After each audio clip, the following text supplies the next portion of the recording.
عن انس رضی اللہ تعالی عنہ قال قال رسول اللہ صلی اللہ علیہ وسلم طلب العلم فریضۃ على كل مسلم ومسلمة ووازع العلم عند غير أهله كمقلد الخنازير الجوهر واللؤلؤ والذهب رواه ابن ماجہ۔ حضرت انس رضی اللہ تعالی عنہ راوی ہے کہ سرکار دو عالم صلی اللہ علیہ وآلہ وسلم نے فرمایا کہ علم حاصل کرنا ہر مسلمان مرد اور عورت پر فرض ہے،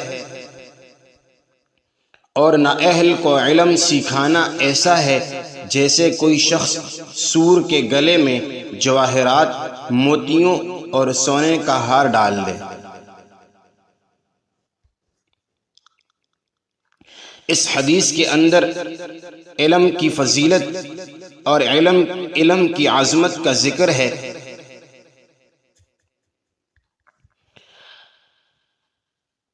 کہ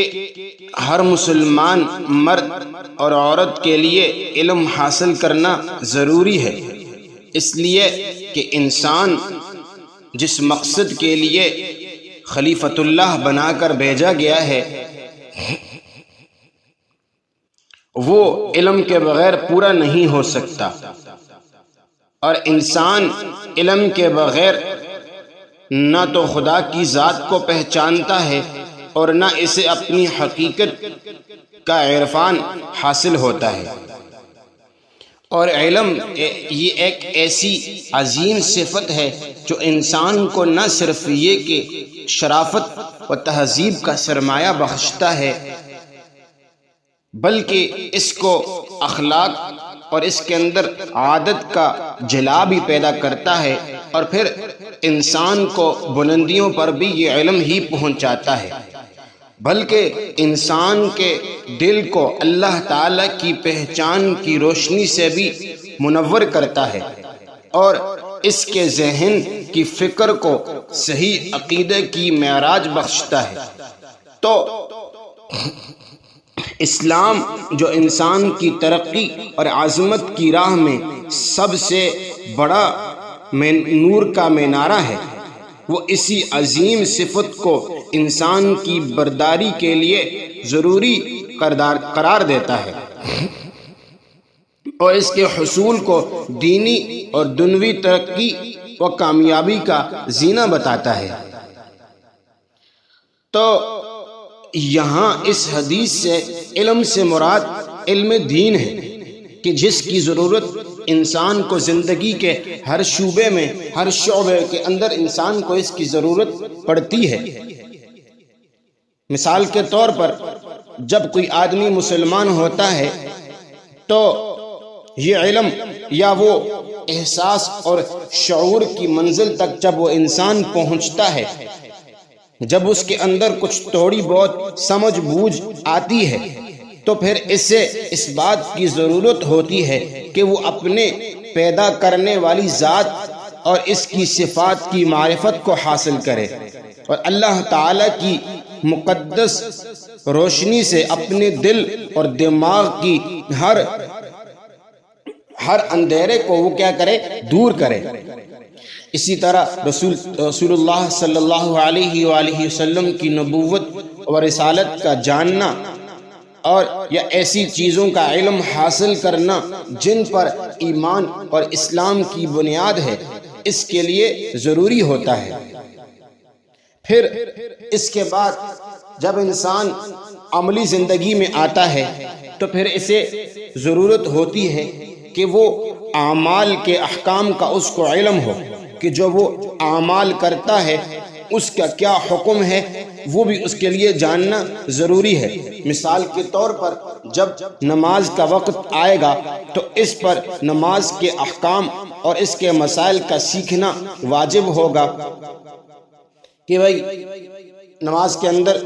کیا کیا چیزیں ہیں، کن کن چیزوں سے جو ہے کیا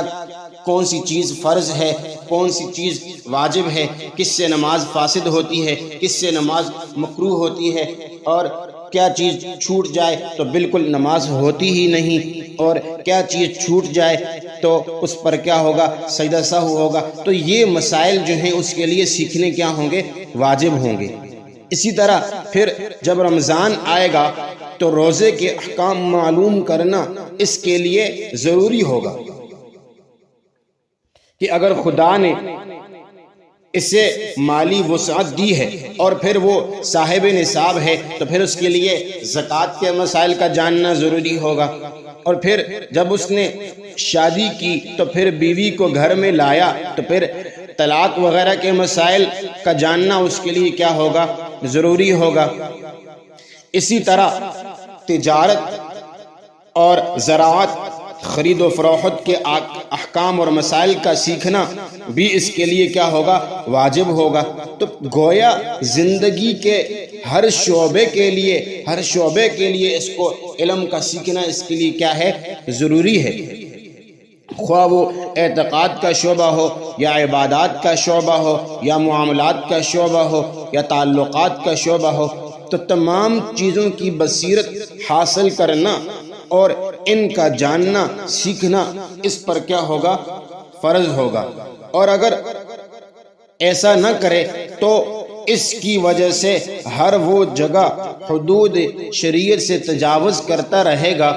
اور دینی احکام اور مسائل سے جو واقفیت کی بنا پر اس کا ہر فعل اور عمل خلاف شریعت ہوگا، جس کی وجہ سے پھر اس کو کیا ہوگی؟ سخت سے سخت سزا ہوگی۔ اور اس حدیث سے یہ بھی معلوم ہوا کہ علم کی روشنی تو انہی کے نصیب میں ہوتی ہے جو اس کے اہل ہوتے ہیں، اور جن کی صلاحیت اور جن کی طبیعت کا میلان علم کی طرف ہوتا ہے اور جن کو علم سیکھنے کا شوق ہوتا ہے کہ ہم علم سیکھیں، اور جس کی جتنی صلاحیت اور استعداد ہوتی ہے اسے علم سے اتنا ہی حصہ ملتا ہے، یعنی وہ پھر انسان کی اپنی صلاحیت پر ہوتا ہے کہ انسان کے اندر علم سیکھنے کی کتنی صلاحیت ہے، تو جتنی اس کے اندر صلاحیت ہوتی ہے اتنا وہ علم کیا کرتا ہے؟ سیکھ سکتا ہے۔ تو علم سکھانے میں اس بات کا بھی خیال رکھنا چاہیے کہ جس کی جتنی استعداد ہو اور وہ جس معیار کی صلاحیت رکھتا ہو اسی اعتبار سے اسے علم سکھایا جائے۔ اور حدیث پاک میں یہ بھی ارشاد فرمایا کہ طالب علم جب علم سیکھنے کے لیے گھر سے نکلتا ہے اور پھر وہ اللہ تعالیٰ کی راہ میں ہوتا ہے تو اس کے لیے آسمان سے فرشتے اس کے پاؤں کے نیچے اپنے پر بچھاتے ہیں، اور یہ فرشتوں کا پر بچھانا یا تو اس کی شرافت اور اس کی عظمت کی وجہ سے ہوتا ہے، اور دریاؤں کے اندر مچھلیاں اور بلوں کے اندر چونٹیاں، یہ سب کی سب جو ہیں انسان جو طالب علم گھر سے علم حاصل کرنے کی نیت سے نکلتا ہے تو یہ ساری کی ساری چیزیں اس کے لیے دعا کرتی ہیں، اور عالم کی انتہائی فضیلت اور عظمت کا اظہار یہ اس طرف اشارہ ہے کہ پانی کا برسنا جو خدا کی رحمت، خداوندی کی نشانی اور نعمت الہی کی علامت ہے۔ اور دوسری حدیث میں یہ بھی ارشاد فرمایا ہے کہ عابد کی عالم پر فضیلت اتنی ہی ہے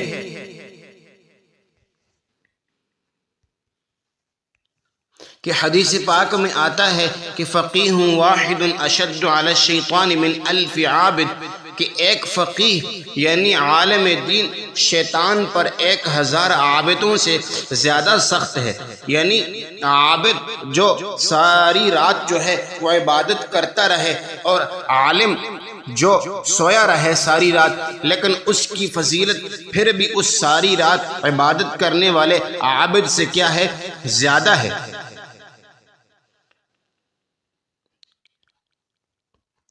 اللہ رب العزت ہمیں ان باتوں پر عمل کرنے کی توفیق عطا فرمائے۔ وآخر الدعوانا ان الحمد للہ رب العالمین۔